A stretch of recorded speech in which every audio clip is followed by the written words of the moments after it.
തെരഞ്ഞെടുപ്പ് തോൽവിക്ക് പ്രധാന മുഖ്യമന്ത്രിയുടെ ധാർഷ്ട്യമെന്നാണ് CPI തിരുവനന്തപുരം ജില്ലാ എക്സിക്യൂട്ടീവ് ഉയർന്ന വിമർശനം. സംസ്ഥാനത്ത് അലയടിച്ചത് മുഖ്യമന്ത്രിക്കെതിരായ വികാരമാണെന്നാണ് CPI ആലപ്പുഴ ജില്ലാ കൗൺസിൽ പറയുന്നത്. മുഖ്യമന്ത്രി രാജിവെക്കണമെന്നാണ് ആലപ്പുഴ ജില്ലാ കൗൺസിൽ ആവശ്യപ്പെട്ടതെന്നാണ് വാർത്തകൾ പുറത്തു വന്നത്. സാർ, മുഖ്യമന്ത്രിയെ തിരുത്താൻ CPMൽ ആരുമില്ല.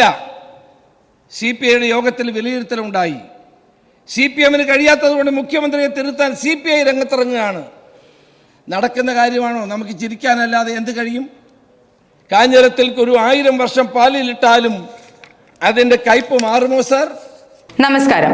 പിണറായി വിജയനെയും CPMനെയും രൂക്ഷമായി വിമർശിച്ചും ട്രോളിയും രമേശ് ചെന്നിത്തല. കാഞ്ഞിരത്തിൽ ഒരു 1000 വർഷം പാലിലിട്ടാലും അതിന്റെ കയ്പ് മാറില്ലെന്നും വിമർശിക്കുന്ന ഭാഷയിൽ നല്ല പുരോഗമനവും മാറ്റങ്ങളും ഉണ്ടെന്നും അദ്ദേഹം പറഞ്ഞു. CPMന്റെ വോട്ടുകൾ കുത്തനെ BJPയിലേക്ക് മറിഞ്ഞതാണെന്നും BJPയും CPMും തമ്മിൽ നടത്തിയ നാടകമാണ് തൃശൂരിൽ സുരേഷ് ഗോപിയുടെ വിജയത്തിന് കാരണം എന്നും അദ്ദേഹം പറഞ്ഞു. നിങ്ങളുടെ അഴിമതികളും കൊള്ളകളും ഈ സർക്കാരിന്റെ ധാർഷ്ട്യവും ധിക്കാരവും കേരളത്തിലെ ജനങ്ങൾ തിരിച്ചറിഞ്ഞുകൊണ്ട് UDFന് വൻപിച്ച വിജയം നേടിയതിനെ നിങ്ങൾ കുറച്ചു കാണുന്നത് ശരിയല്ല സാർ. ഇത് എൻ്റെ അഭിപ്രായം മാത്രമല്ല സാർ. തിരുവനന്തപുരത്തെ CPI ജില്ലാ കമ്മിറ്റിയുടെ അഭിപ്രായം ഇതാണ്. ആലപ്പുഴ ജില്ലയിലെ CPIയുടെ അഭിപ്രായം ഇതാണ്. തെരഞ്ഞെടുപ്പ് തോൽവിക്ക് പ്രധാന മുഖ്യമന്ത്രിയുടെ ധാർഷ്ട്യമെന്നാണ് CPI തിരുവനന്തപുരം ജില്ലാ എക്സിക്യൂട്ടീവ് ഉയർന്ന വിമർശനം. സംസ്ഥാനത്ത് അലയടിച്ചത് മുഖ്യമന്ത്രിക്കെതിരായ വികാരമാണെന്നാണ് CPI ആലപ്പുഴ ജില്ലാ കൗൺസിൽ പറയുന്നത്. മുഖ്യമന്ത്രി രാജിവെക്കണമെന്നാണ് ആലപ്പുഴ ജില്ലാ കൗൺസിൽ ആവശ്യപ്പെട്ടതെന്നാണ് വാർത്തകൾ പുറത്തു വന്നത്. സാർ, മുഖ്യമന്ത്രിയെ തിരുത്താൻ CPMൽ ആരുമില്ല. CPIയുടെ യോഗത്തിൽ വിലയിരുത്തലുണ്ടായി. CPMന് കഴിയാത്തതുകൊണ്ട് മുഖ്യമന്ത്രിയെ തിരുത്താൻ CPI രംഗത്തിറങ്ങുകയാണ്. നടക്കുന്ന കാര്യമാണോ? നമുക്ക് ചിരിക്കാനല്ലാതെ എന്ത് കഴിയും? കാഞ്ഞിരത്തിൽ ഒരു 1000 വർഷം പാലിലിട്ടാലും അതിന്റെ കയ്പ് മാറുമോ സാർ? ഞങ്ങൾ തെറ്റിതിരുത്തും. ഭാഷയോട് പറഞ്ഞു കേട്ടപ്പോൾ ഞാൻ ചിരിക്കുകയായിരുന്നു. ഞങ്ങൾ തെറ്റിതിരുത്തും, പോരായ്മകൾ കണ്ടെത്തി തിരുത്തുമെന്നാണ് പറഞ്ഞത്. കയ്യോടെ അദ്ദേഹം തിരുത്തുകയും ചെയ്തു സാർ. അറിയപ്പെടുന്ന ഇടതുപക്ഷ വിശ്വാസിയായ യാക്കോബ നിരണം ഭദ്രാസനാധിപനായ ഡോക്ടർ ഗീവർഗീസ് മാർ കൂർലോസിനെ വിവരദോഷി എന്നാണ് നമ്മുടെ മുഖ്യമന്ത്രി വിശേഷിപ്പിച്ചത്. എന്താണ് സാർ കൂർലോസ് പറഞ്ഞത്? ധാർഷ്ട്യവും ധൂർത്തും തുടർന്നാൽ ഇതിലും വലിയ തിരിച്ചടി ഉണ്ടാകും. എപ്പോഴും പ്രളയവും മഹാമാരിയും രക്ഷയ്ക്കെത്തണമെന്നില്ല. കിറ്റ് രാഷ്ട്രീയത്തിൽ ഒന്നിലധികം തവണ ജനങ്ങൾ വീഴില്ല. അക്ഷരം പ്രതി സത്യമല്ലേ സാർ കൂർലോസ് പറഞ്ഞത്? അദ്ദേഹത്തിൻ്റെ ശരീരവസ്ത്രം തന്നെ ചുവപ്പാണ്.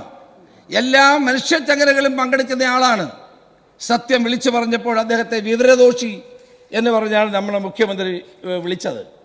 മുഖ്യമന്ത്രി തിരുത്തൽ വരുത്തുന്നില്ല എന്ന് പറയുന്നത് ശരിയല്ല. നികൃഷ്ടജീവി എന്നാണ് ഒരു ക്രിസ്തീയ ബിഷപ്പിനെ വിളിച്ചത്. പരനാറി എന്നാണ് ഒരു ജനപ്രിയ നേതാവിനെ വിളിച്ചത്. അതുമായി തട്ടിച്ചു നോക്കുമ്പോൾ വിവരദോഷി അല്പം മയപ്പെട്ട പദമാണ് സാർ. നല്ല പുരോഗമനമുണ്ട്, നല്ല മാറ്റം വന്നിട്ടുണ്ട് സാർ. ഇന്ത്യയെ വർഗീയ കക്ഷികളിൽ നിന്ന് മോചിപ്പിക്കാൻ രാജ്യത്തെ പുരോഗമന ജനാധിപത്യ കക്ഷികൾ ഒന്നിച്ചു പോരാടിയതാണ് ഇന്ത്യ മുന്നണി. ഞങ്ങൾ ഇന്ത്യ മുന്നണിക്ക് വേണ്ടി വലിയ വിട്ടുവീഴ്ചകൾ ചെയ്ത പാർട്ടിയാണ് കോൺഗ്രസ്. ഞങ്ങൾ എല്ലാ സീറ്റിലും മത്സരിക്കാതെ ഇന്ത്യ മുന്നണിയിലെ ഘടകകക്ഷികൾ സീറ്റ് കൊടുത്ത പാർട്ടിയാണ്. പക്ഷേ ആ രാജസ്ഥാനിൽ ഞങ്ങൾ നൽകിയ സീറ്റിനെ പറ്റി കൂടി അങ്ങൊന്ന് പറയണമായിരുന്നു. ഞങ്ങൾ ഞങ്ങൾ ഞങ്ങൾ ഞങ്ങൾ ഞങ്ങൾ നിങ്ങളെ വിജയിപ്പിക്കാൻ വേണ്ടി പ്രവർത്തിച്ചതിനെ പറ്റി ഒന്ന് പറയണമായിരുന്നു സാർ. പക്ഷേ കേരളത്തിൽ ഇടതുപക്ഷത്തിന് നിലപാടെന്താണ്? BJPക്കെതിരെ നട്ടെല്ലുറപ്പോടെ പോരാടുകയായിരുന്ന കോൺഗ്രസിനെയും മോഡിക്കെതിരെ മുഖാമുഖം പോരാടുകയായിരുന്ന രാഹുൽ ഗാന്ധിയെയും പിന്നിൽ കുത്തുകയാണ് കേരളത്തിലെ CPM ചെയ്തത്. തെരഞ്ഞെടുപ്പ് കാലത്ത് CPM അവരുടെ നേതാക്കന്മാർ സൈബർ സേനയും BJP അല്ല സാർ ആക്രമിച്ചത്. അവരാക്രമിച്ചത് കോൺഗ്രസിനെയും രാഹുൽ ഗാന്ധിയുമായിരുന്നു. രാഹുൽ ഗാന്ധിയുടെ DNA വരെ പരിശോധിക്കണമെന്ന് ഒരാൾ പറഞ്ഞപ്പോൾ അതിനെ കേരളത്തിലെ മുഖ്യമന്ത്രി പിന്തുണയ്ക്കുകയാണ് സാർ ചെയ്തത്. എത്ര നിലവാരം കുറഞ്ഞ നിലയിലാണ് കാര്യങ്ങൾ പോയത്. നരേന്ദ്രമോദി വന്ന് കേരളത്തിലെ മുഖ്യമന്ത്രി പിണറായി വിജയനെ നിരന്തരമായി വിമർശിച്ചു, വ്യക്തിപരമായി ആക്ഷേപിച്ചു. പക്ഷേ ഒരു വാക്ക് അദ്ദേഹം തിരിച്ചു പറഞ്ഞില്ല. സ്വർണ്ണക്കള്ളക്കടത്തിന് മാസപ്പടിയുടെയും കാര്യം പറഞ്ഞിട്ട് കേരളത്തിന്റെ മുഖ്യമന്ത്രി പഞ്ചപുച്ഛമടക്കി കേട്ടിരുന്നത് നമ്മൾ കണ്ടതാണ് സാർ. അതേസമയം BJP അതേസമയം രാഹുൽ ഗാന്ധിയെ കടന്നാക്രമിക്കാൻ അദ്ദേഹത്തിന് യാതൊരു മടിയുമല്ലായിരുന്നു. കോൺഗ്രസ് ഇത്തവണ ജയിക്കാൻ പോകുന്നില്ലെന്നും അതിനാൽ ആലോചിച്ച് വോട്ട് ചെയ്യണമെന്നും CPM-കാർ എല്ലായിടത്തും പ്രസംഗിച്ച് നടന്നു. സാർ, BJP-യുടെ സഖ്യകക്ഷിയെ പോലെയാണ് CPM പ്രവർത്തിച്ചത്. സർ, LDF ചെയ്തത് BJP-ക്ക് വോട്ട് മറിച്ചു കൊടുക്കുകയാണ് സാർ ചെയ്തത്. CPM-ഉം പിണറായിയും ചെയ്തത് അത് തന്നെയാണ്. BJP-ക്കെതിരെ പോരാടാൻ കോൺഗ്രസിനാവില്ല എന്ന് പറഞ്ഞു നടന്നു. ഇടതുമുന്നണി കൺവീനർ BJP-യുടെ സ്ഥാനാർത്ഥികൾ ഉശിരന്മാരാണ് എന്നാണ് EP ജയരാജൻ എല്ലായിടത്തും പറഞ്ഞത്. ഇന്ത്യ സഖ്യത്തിന്റെ ഭാഗമായി ദേശീയ തലത്തിൽ നിൽക്കുകയും ഇന്ത്യ സഖ്യത്തിന്റെ മുഖമായ രാഹുൽ ഗാന്ധിയെ ആക്ഷേപിക്കുകയും ചെയ്തത് കേരളത്തിലെ ജനങ്ങൾ മറന്നിട്ടില്ല. സാർ, ഇവിടെ ഗോവിന്ദ മാഷ് ചില കണക്കുകൾ പറഞ്ഞു. സാർ, കമ്മ്യൂണിസ്റ്റ് പാർട്ടിയുടെ ഏറ്റവും വലിയ ശക്തി കേന്ദ്രമാണ് ആലപ്പുഴ. ആരിഫിന് കഴിഞ്ഞ തവണ 4,43,803 വോട്ട് കിട്ടി. 2024 ആയപ്പോൾ 3,41,047 വോട്ട്. കുറഞ്ഞത് എത്ര വോട്ടാണ് സാർ? 1,81,099 വോട്ട്. എവിടെ പോയി മാഷേ ഈ വോട്ട്? 1,00,000-ലേറെ വോട്ട്. ആ വോട്ട് പോയത് മറ്റാർക്കുമല്ല, BJP-ക്കാണ് പോയത്. നിങ്ങളുടെ വോട്ടുകൾ കുത്തനെ BJP-യിലേക്ക് മറിഞ്ഞു. നിങ്ങളുടെ വോട്ടുകൾ കൂട്ടം ശക്തമായി തന്നെ നിങ്ങളുടെ വോട്ടുകൾ BJP-യിലേക്ക് പോയി. സർ, അരിപ്പാടും പോയിട്ടുണ്ട്. കായംകുളത്ത് പോയി. കായംകുളത്ത് നിങ്ങൾ മൂന്നാം സ്ഥാനത്താണ്. കായംകുളത്ത് 3-ാം സ്ഥാനത്താണ്. അരിപ്പാട് 1-ാം സ്ഥാനത്ത് തന്നെയാണ് UDF. സർ, 2019 സമയം തന്നെ 2019 1,86,278 വോട്ട് BJP പിടിച്ചു. 2024 2,96,648 വോട്ട്. കൂടിയത് 1,95,068 വോട്ട്. BJP-യും CPM തമ്മിലുള്ള അന്തരം കേവലം 50,000 വോട്ട് മാത്രമാണ്. എന്ത് പറ്റി നിങ്ങൾക്ക്?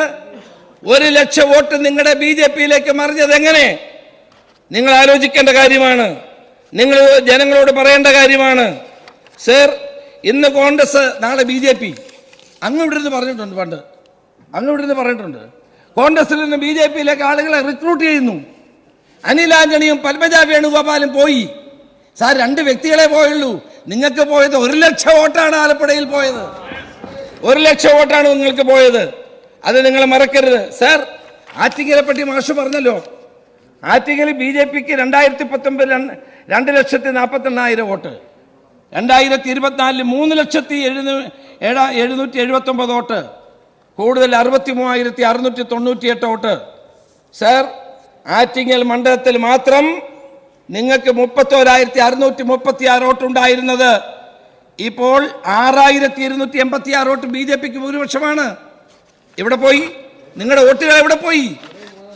അവിടെ 3-ാം സ്ഥാനം. കാട്ടാക്കടയിൽ നിങ്ങൾക്ക് 2021 LDF-ന് 2,32,301 വോട്ട് ഭൂരിപക്ഷം. ഇപ്പൊ 2024 ആയപ്പോൾ BJP-ക്ക് 4,479 വോട്ട്. ആരുടെ കുറ്റമാണ് സാർ? തിരുവനന്തപുരത്ത് കഴക്കൂട്ടത് 2019 LDF-ന് 23,497 വോട്ട്. ഈ 24 BJP-ക്ക് 10,842 വോട്ട്. നേമത്ത് 2021 LDF-ന് 3,949 വോട്ടാണ് ഭൂരിപക്ഷം. 2024 BJP-ക്ക് 20,146 വോട്ട്. ആരാണ് സാർ ഉത്തരവാദി?